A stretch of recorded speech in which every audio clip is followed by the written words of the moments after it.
Nakita ko yung isa. Magtatago sila dyan.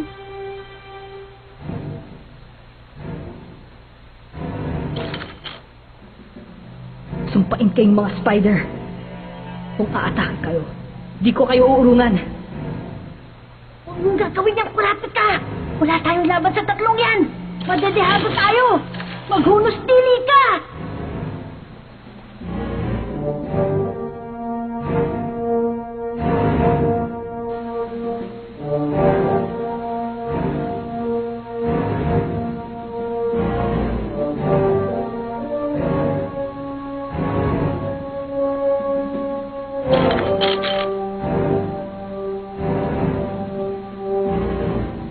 Ano na? Ano na? Ha? Bahala na. Kailangan ko ng kumilos.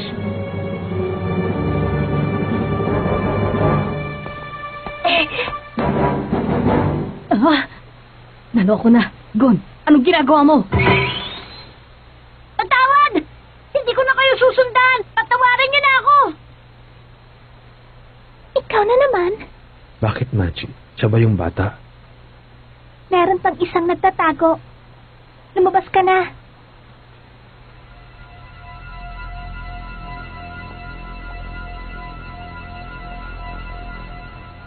Anong kailangan ninyo? Wala nang gatipala kapag kami nahuli nyo. Ano? Talaga? Bakit naman?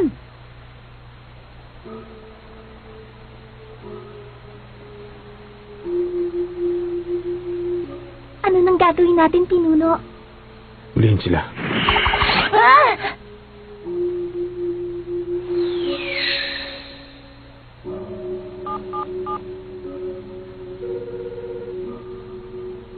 Si Fix ba to? Ako to. Pumunta ka sa Bachitaki Hotel. Mas mabuti kung dito natin sila tatapusin. Hindi. May pakinabang pa sila. Kung may kaugnayan ng mga yog dun sa nakakadena, mas mabuting dakpin na lang sila. Kung sa bagay, tama nga naman. Meron akong gustong itanong sa'yo. Paano mo napapatay ang isang tao na wala namang atraso sa inyo?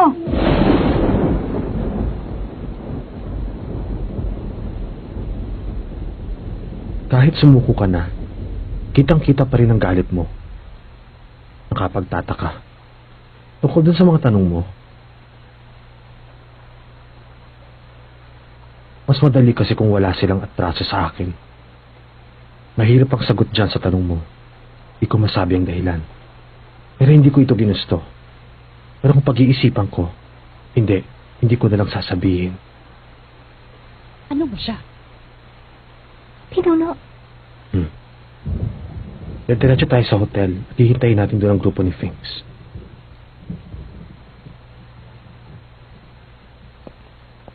Kung magbalak silang tumakas, tapusin niyo sila. ariglado.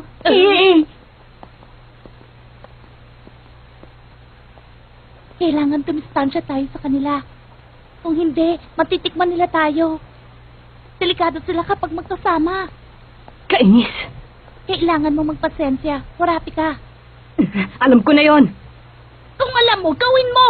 Dahil sa pagwawalang bahala mo, talaga yung dalawang kaibigan mo sa panganib.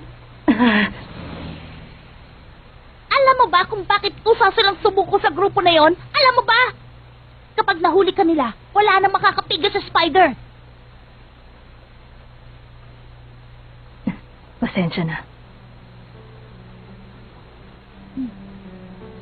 Kahit sino naman ay pwedeng magkamali. Ang importante ngayon ay mahabang pasensya. Tama.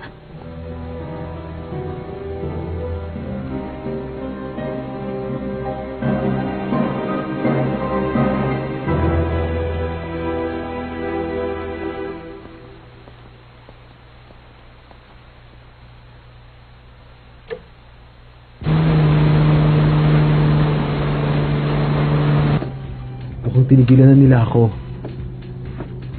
Pero hindi pa rin tapos ang problema. Hindi ko kamamatay yung trabaho ito tulad ng pinuno namin si Dartzorn na namatay sa kababantay sa walang kwentang paslit na yon.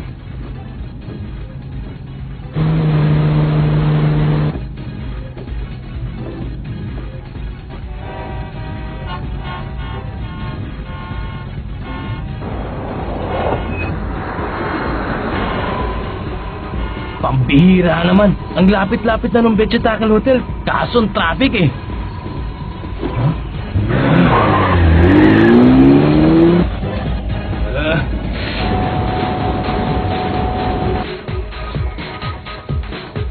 Nagbabalak siyang umalis sa lungsod. Mga 50 kilometro kada oras ang takbo niya. Alin kaya nakakadena? Yung hinahabol natin o yung hinahabol ng pinuno? Ang mahalaga, mawawala na sa loob ng ilang oras yung peking ginawa ni Kurpati. Wala na tayong oras. Kainis, hindi siya makakatakas. Bigla siyang bumagal. 30 kilometro kada oras. Naku, bakit ngayon pa?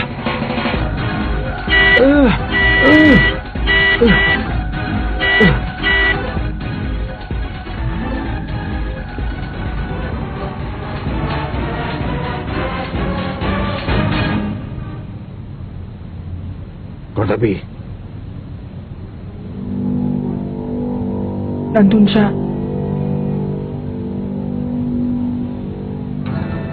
magaling! Easy lang. Easy lang. Sa sitwasyong ganito, dapat hindi tensyonado.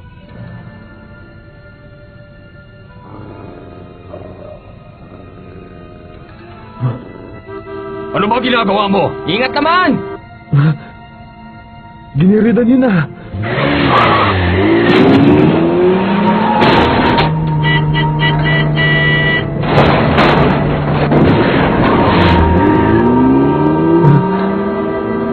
Ano nangyayari?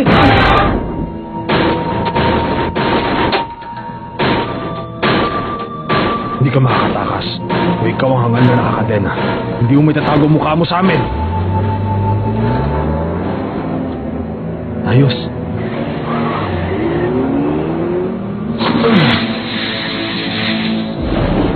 Lagot ka ngayon! Ah!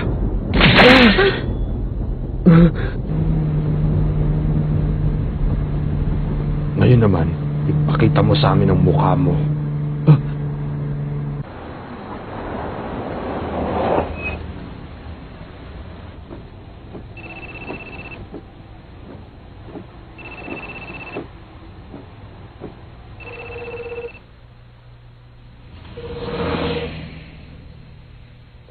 Kamusta si Squara?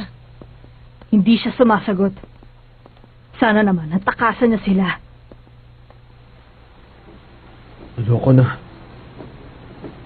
Hindi siya nakakadena. Oo, pero kasali siya sa listahan.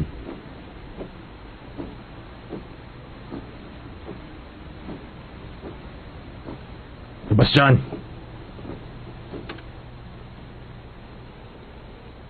Lagot. Kahit wala sa itsura ko, may kakayahan ako. Kasi silip ko ang hinaharap. Hindi nagmiminti sa mga kutob ko sa mga nangyayari. Kahit kailan hindi pa ito nagkamali. Masama ang kutob ko. Nang mamamatay ako sa pagkakataong ito.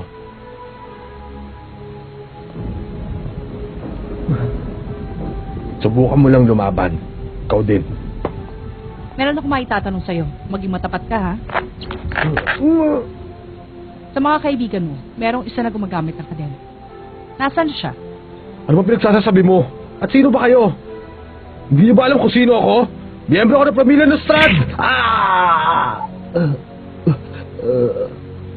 Basta sagutin mo ang tanong. Sa susunod yung kabila naman. Teka, ba't ka ba nagmamatigas?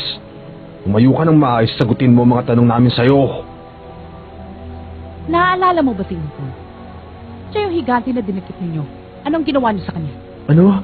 Nakatakas siya. Wala akong nalalaman tungkol sa kanya. Eh, yun namang iba. Nauna na sila sa akin eh. Sa totoo lang, pabalik na rin ako eh. Isa kang sinungaling. Hindi, totoo yun. Sa lagay kong ito, magsisinungaling pa ba ako? Tatanungin kita ulit. Nasaan yung nakakadena? Sinabi nang hindi ko alam eh. Wala akong kaibigan na nakakadena. Huling tanong na to. Meron ka bang mahal sa buhay? Eliza ang pangalan. Maganda siya. Sumpain kayo! Huwag na huwag isang gagalawin! Sabi mo eh.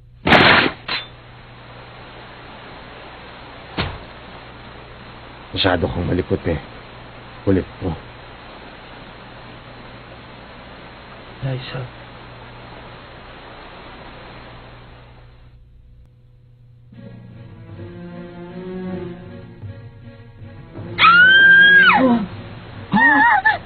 Grabe! Bilis lang siya! Ano? Nakuha mong impormasyon tungkol sa nakakadena. Aba, syempre. Matrabaho kung ikikwento ko pa. Ililipat ko sa inyo ang alaala niya. Ililipat? Gamit ko. Ah.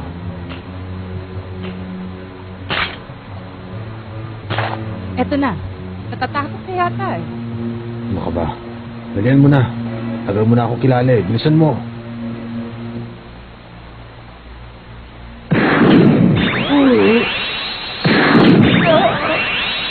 Naku! Ngayon yung kasama naman niya, pinaputukan niya! Ano ba yung mga taong yan?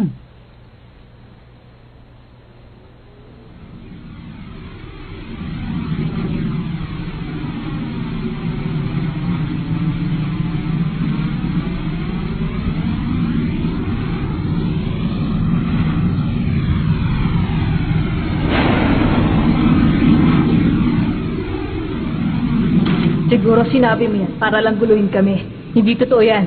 Titignan ko kung meron ng ibang espiya o wala.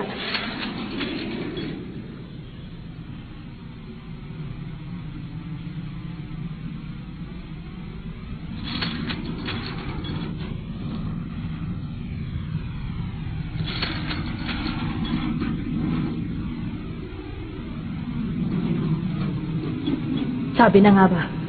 Tama ang hinala ko. Ikaw yung espiya.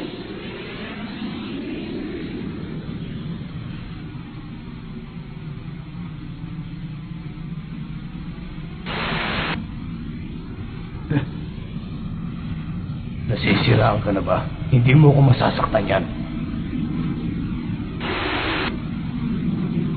Teka! Kurapi ka! Ano bang binabalak mong gawin? Basta, manood ka na lang. Mauhuli ko siya. Teka! Huwag muna! Hintayin natin ang desisyon ni Dark Zord! Hindi importante yon.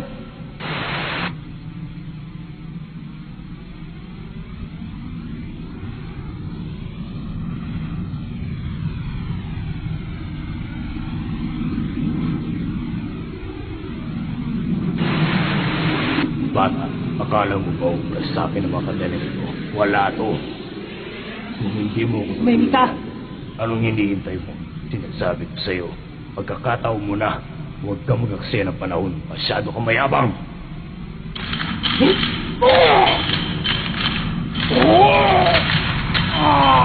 Ano? Hihilig ka pa?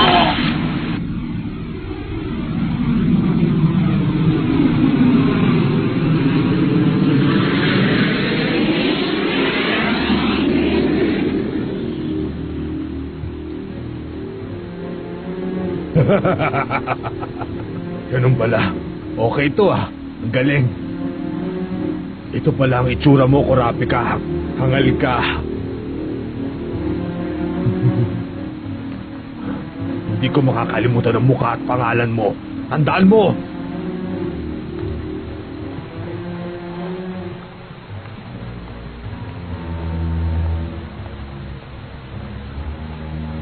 Buhay pa rin sila, kahit may tama na. Ano ba yung mga yan? Baka shooting ng pelikula yan. Hindi eh. Tamo. Wala, ang nahuli namin nagngangalan Squara. Wala siyang masyadong nalalaman tungkol kay Ubon. Pero alam ko na ang itsura at mukha na nakakadena. Hindi ko pa alam. Okay. Sige.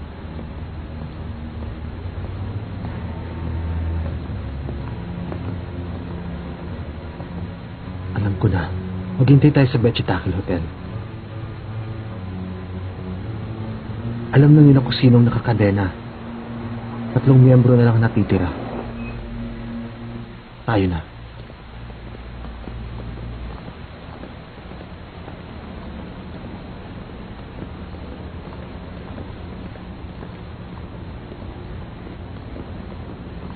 Nasabi ko na kay Kurapika ang plano ko. Sa labi ng hotel, mangyayari. Kayang-kaya ni Kurapika yun. Pero, hindi pa namin napagkasunduan kung kailan to isasagawa. At saka isa pa, hindi alam ni Kurapika kung saan kami papunta. Kailangan masabi ko na to sa kanya. Kung hindi siya makakapaghanda sa binabalak namin. Alam, paano ko ipapaalam?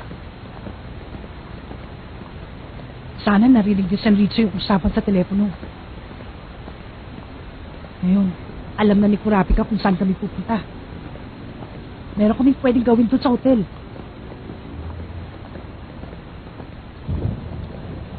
Tamang-tama sa sitwasyong ito. Siguradong mabibigla sila. Sana mauna sila makarating doon para makapaganda na sila sa gagawin namin. Problema lang, kailan namin gagawin? Imposible yun kung walang kasunduan. Isang iglap lang, tapos na ang lahat. Bahuli lang ng kalahating segundo, ulilyaso na. Kailangan walang papalito sa planong to. Kailangan walang magmimintis. Kailangan akong makaisip ng paraan para maipaalam sa kanilang plano at kung kailan gagawin ito. Kung hindi magtatagumpay ang plano.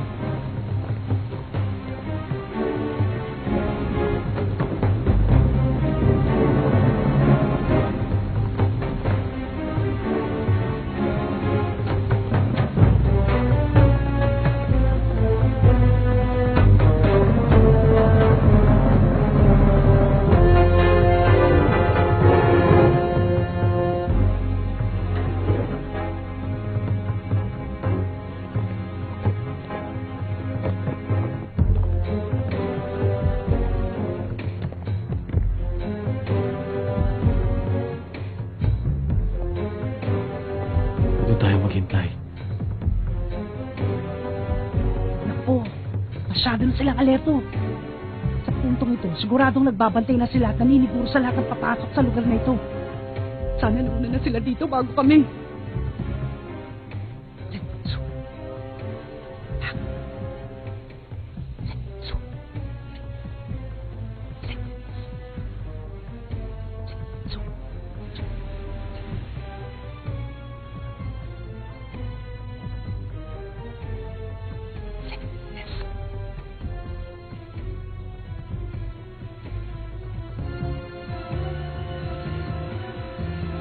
Wala na pang paraan.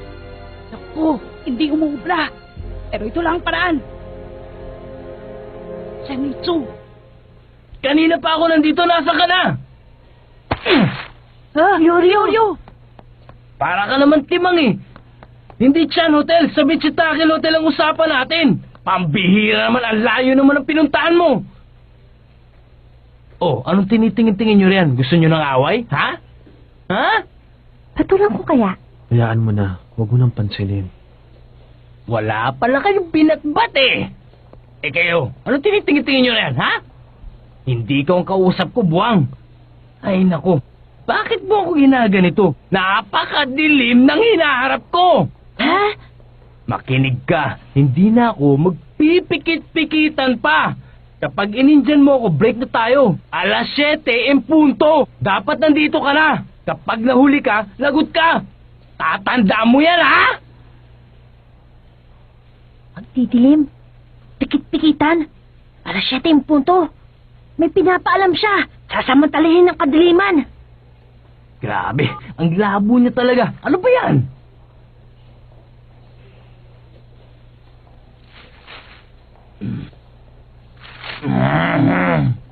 Mahigit sa kalahating segundo ang kakailanganin para makalusot ako sa mga gapos na ito at para makagawa ng atake. Kayang-kaya ko yun! Kakailanganin nila na ilang segundo para makakita sa dilim. Yun na ang pagkakataon ko! Ngayon, ang susunod na kanta para sa programa nito ay ang huling request na aming tasakampin para sa oras na ito. Ang pamagat Moonshine. Sana maibigan nyo. Ito ang inyong DJ Michiko.